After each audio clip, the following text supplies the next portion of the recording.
24절까지의 말씀입니다. 에베소서 4장 17절에서 24절 말씀입니다.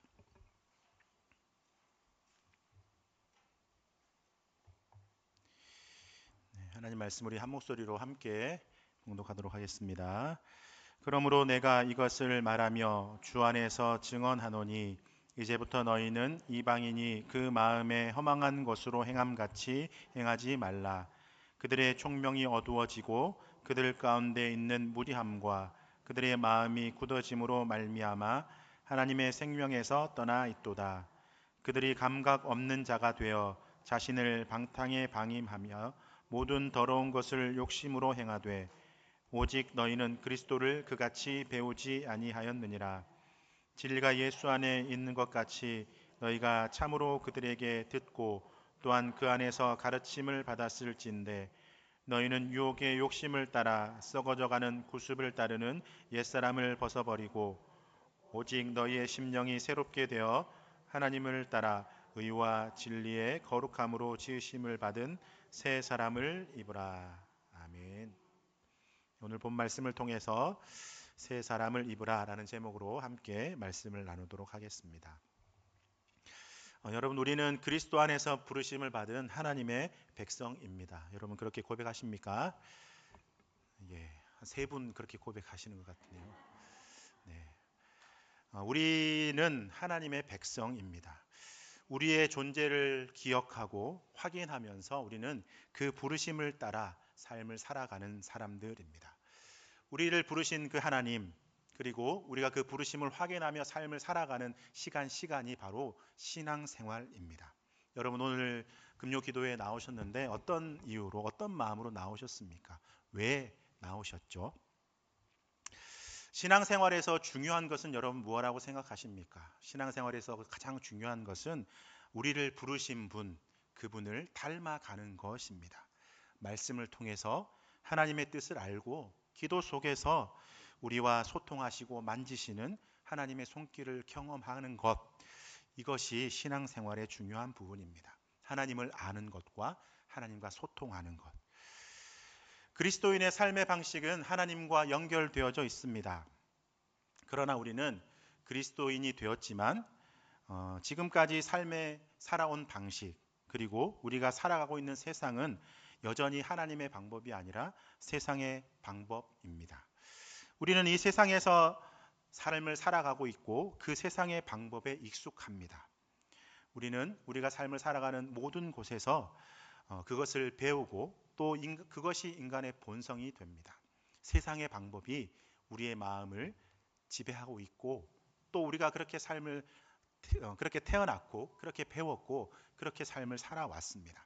그런데 우리는 그 속에서 예수 그리스도를 만나 하나님의 자녀가 되었습니다. 그러나 여전히 세상의 방법이, 세상의 방식이 우리의 삶을 흔들어 놓고 하나님께로 나아가지 못하게 만듭니다. 그래서 우리에게 중요한 것은 하나님을 아는 것, 또 그분과 소통함으로 주님을 닮아가는 것이 굉장히 중요합니다.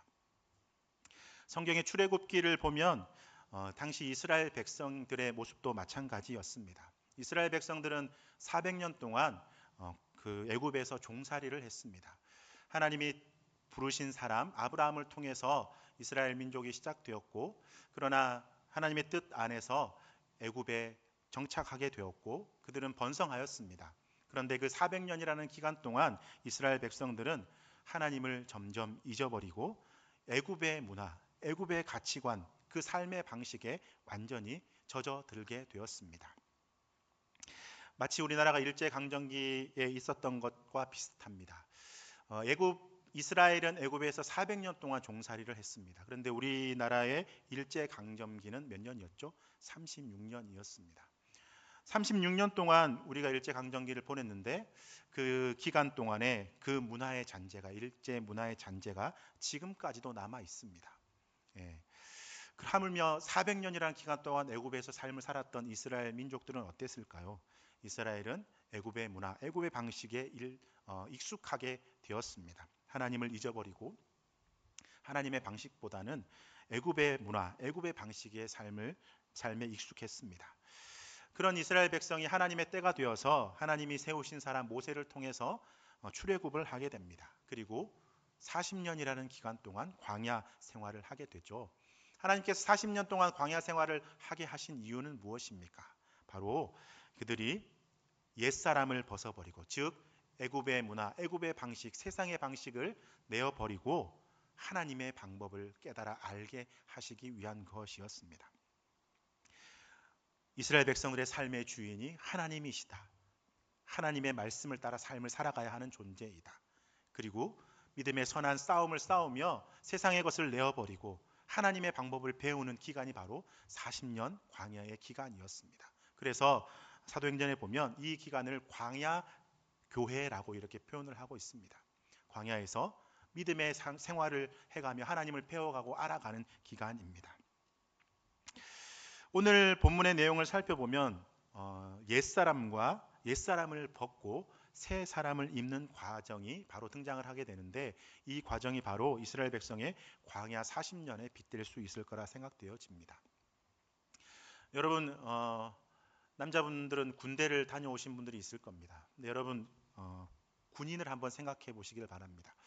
여러분, 군대를 보낸 지 얼마 되지 않은 어머니도 계시는데, 여러분 일반 사회생활 하다가 여러분 군대 입대 딱 하게 되면요, 여러분 그 사람이 바로 군인의 역할을 제대로 할 수 있을까요?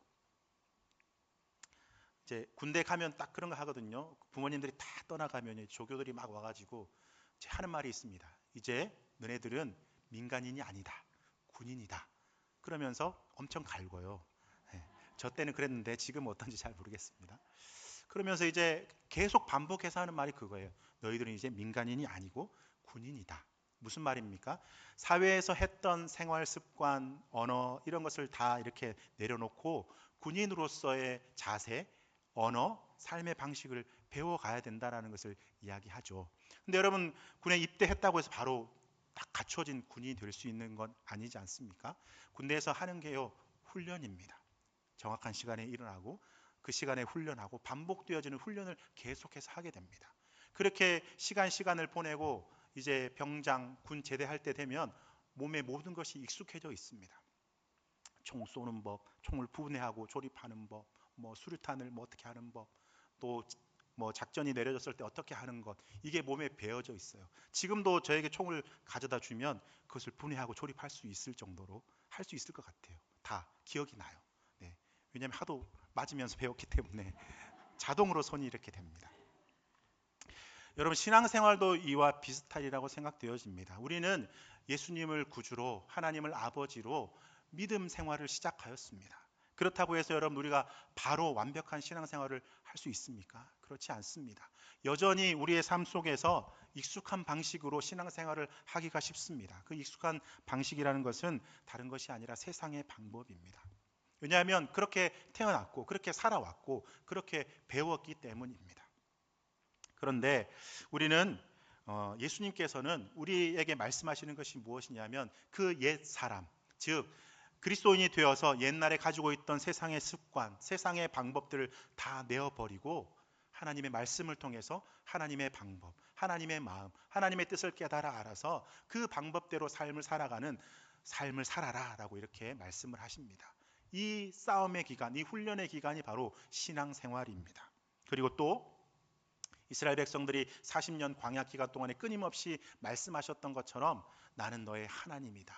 내가 너와 함께한다. 그리고 나의 율례, 하나님의 말씀과 계명을 지켜 행하라라고 말씀하시는 그 말씀처럼 우리의 삶 속에서도 우리가 하나님의 말씀을 듣고 하나님의 뜻을 깨닫고 하나님의 말씀을 따라 삶을 살아가라라고 말씀을 하고 계십니다.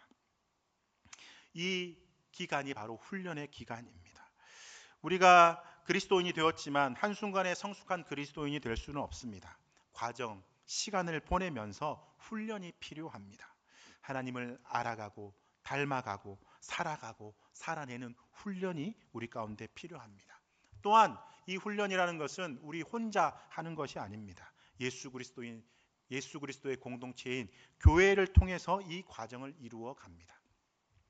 교회 안에서 서로를 사랑하는 법을 사랑하면서 하나님의 사랑을 배워가게 됩니다. 싫은 사람, 있을 수 있잖아요. 그렇죠? 나랑 안 맞는 사람이 있을 수도 있잖아요. 하나님이 왜 교회 안에 나랑 마음 맞는 사람, 나랑 좋은 사람만 붙여주시면 좋을 텐데 그렇지 않은 다양한 사람을 주신 이유가 무엇인지 아십니까? 그 속에서 사랑하는 법을 배워가고 이해와 용납하는 법을 배워가고 그것을 통해서 하나님을 알아가고 배워갈 수 있기 때문에 그렇습니다. 그래서 신앙생활에서 중요한 것, 하나님을 알아가고 닮아가는 그 과정 속에서 중요한 것이 바로 교회 공동체입니다. 그렇다면 오늘 본문을 통해서 우리가 벗어버려야 할 것과 입어야 할 것이 무엇인지를 한번 살펴보도록 하겠습니다. 먼저 우리는 우리의 마음을 잘 살펴야 합니다. 17절 말씀에 보면 그러므로 내가 이것을 말하여 주 안에서 증언하노니 이제부터 너희는 이방인이 그 마음에 허망한 것을 행함같이 행하지 말라라고 말씀을 하고 있습니다. 이방인이 그 마음에 허망한 것을 행함같이 하지 말라. 사람의 말, 사람의 행동은 그 마음을 담고 있습니다. 마음의 표현이 우리의 말과 행동이죠. 그 사람이 중요하게 생각하는 것,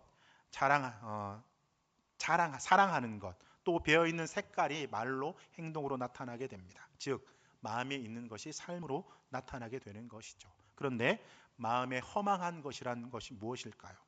여기서 마음에 허망한 것을 행하지 말라라고 말씀하고 있는데 허망한 것은 다른 것이 아닙니다. 허망함은 하나님을 알지 못하고 하나님의 생명으로부터 분리된 삶에서 비롯된 것을 이야기합니다. 즉 하나님 아닌 모든 것이 우리에게 허망함을 가져다 준다라는 것입니다. 성경의 18절 말씀을 보면 그 모습들이 등장을 하고 있는데요. 18절, 19절 말씀을 보면 그들의 총명이 어두워지고 그들 가운데 있는 무지함과 그들의 마음이 굳어짐으로 말미암아 하나님의 생명에서 떠나 있도다. 그들이 감각 없는 자가 되어 자신을 방탕에 방임하여 모든 더러운 것을 욕심으로 행하되 라고 이렇게 말씀을 하고 있습니다. 총명이 어두워지고 무지하고 마음이 굳어지고 감각이 없는 자가 되고 방탕에 자신을 방임하고 더러운 것에 욕심을 내는 그러한 것을 쫓는 모습이 바로 허망함입니다. 총명이 어두워졌다라는 것은 무엇이냐면 바로 우리의 마음, 우리의 중심에 사랑을 인식할 수 있는 것이 어두워졌다라는 겁니다. 총명함이라는 것은 우리가 이렇게 뭐라 그러죠? 똑똑한 사람을 총명하다 하잖아요. 성경에서 말하는 총명함이라는 것은 그런 게 아닙니다. 사랑을 알 수 있는 마음, 인식할 수 있는 마음이 총명입니다. 인간의 본질적 사랑은 누구로부터 나오는 것입니까? 예수 그리스도로부터 나오는 것입니다. 그런데 여러분, 이 사랑을 인식할 수 없다라는 것은 무엇입니까? 주님의 사랑, 하나님의 사랑을 우리가 머리로는 알 수 있지만 마음으로 중심에서는 그것을 알지 못하는 상태가 바로 총명이 어두워진 상태입니다. 하나님을 사랑하지 못하니까, 하나님의 사랑을 알지 못하니까 서로를 사랑할 수 없게 되는 것입니다. 세상 사람들은 어떻게 삶을 살아갑니까? 자기 자신만을 사랑하며 삶을 살아갑니다. 굉장히 이기적인 삶이죠. 하지만 하나님께서 말씀하시는 사랑은 어떤 것입니까? 함께하는 사랑, 서로를 사랑하는 사랑. 성경에서 끊임없이 서로 사랑하라라고 말씀하시지 않습니까? 허망한 것은 바로 총명이 어두워진 상태를 이야기합니다. 또 무지함에 대해서 이야기합니다. 무지함은 무식함이 아니라 죄에 대한 무지함을 이야기하는 것입니다. 이것이 죄인데 죄인지 알지 못하는 것, 이것이 무지함입니다. 그런 상태 가운데 있으니까 마음이 굳어지죠. 돌같이 딱딱한 상태가 됩니다. 마음이 돌같이 딱딱해지면 어떻게 됩니까? 자신의 잘못에 대한 양심의 가책을 느끼지 못합니다. 죄를 지어도 가책을 못 느껴요. 하나님을 떠나 살면서도 그것에 대한 양심의 거리낌이 없게 되는 것입니다. 그리고 어떻습니까? 점점점 마음이 완고해지고 완악해져서 굳어져서 하나님으로부터 멀어지게 되는 상태를 이야기합니다. 결국 그 생명에서 떠나게 되죠. 또 19절에 보면 감각 없는 자라고 이야기하고 있습니다. 마음이 굳어져 버렸으니까 영적인 감각이 전혀 없는 것입니다. 자기 자신의 욕망만 있는 것이죠. 그리고 이어지는 것은 무엇이냐면 바로 방탕에 자신을 방임하는 것입니다. 양심의 가책을 못 느끼니까 죄의 가운데서 죄와 함께 삶을 살아가게 되는 것입니다. 육적인 욕망에 사로잡혀서 삶을 살아가게 되죠. 감각이 없으니까 자신을 방탕, 즉 욕망에 내버려두고 욕망대로 삶을 살아가게 합니다. 어, 하나님께서 우리에게 내리시는 징벌 중에 가장 무서운 것은 뭐 여러 가지로 표현할 수 있겠지만 저는 방임이라고 생각합니다. 유기, 내버려 두는 것입니다. 죄를 지어서 이런 과정을 통해서 사랑이 식어져 버리고 사랑을 알 수 없게 되고 죄에 대해 무지하게 되고 마음이 굳어져서 돌같이 딱딱해지게 되고 자신을 무감각한 상태 가운데 내버려 두게 되고 그리고 욕망과 욕심을 따라서 삶을 살아가고 있는데 하나님이 매를 때려서라도 하나님 품으로 돌아오게 하셔야 되는데 내버려 둬버립니다. 포기. 우리 같으면 우리가 말하는 포기죠. 그러나 하나님은 절대 우리를 포기하지 않으시죠. 하나님께서 일정 기간 동안에 그 사람을 그 가운데 내버려 두십니다. 이게 큰 뭐랄까요? 징계 중에 하나라고 생각되어집니다. 그런데 이런 어두운 상태 가운데 있을 때 하나님은 언제나 우리의 마음을 두드리십니다. 누구를 통해서 두드리실까요? 공동체를 통해서 마음을 두드리십니다. 여러분 옆에 있는 사람, 함께 기도해 주는 사람, 여러분 옆에서 힘이 되어 주는 사람을 통해서 여러분의 마음을 두드리십니다. 우리가 어떤 사람에 대한 마음이 생겼을 때 혹은 누군가 우리에게 손을 내밀 때 우리는 그것을 수용할 수 있어야 됩니다. 어떤 사람에 대한 마음이 생겼어요. 기도하는데 어떤 사람이 마음에 떠올라요. 그러면 무슨 뜻일까요? 그 사람을 품고 기도하라는 하나님의 뜻이겠죠. 내가 힘겹고 어려운 상황 가운데 마음이 무거울 때 누군가 나에게 손을 내밀면 그 사람은 누굽니까? 하나님이 보내신 사람이죠. 그런 것을 알 수 있는 마음이 우리 가운데 필요합니다.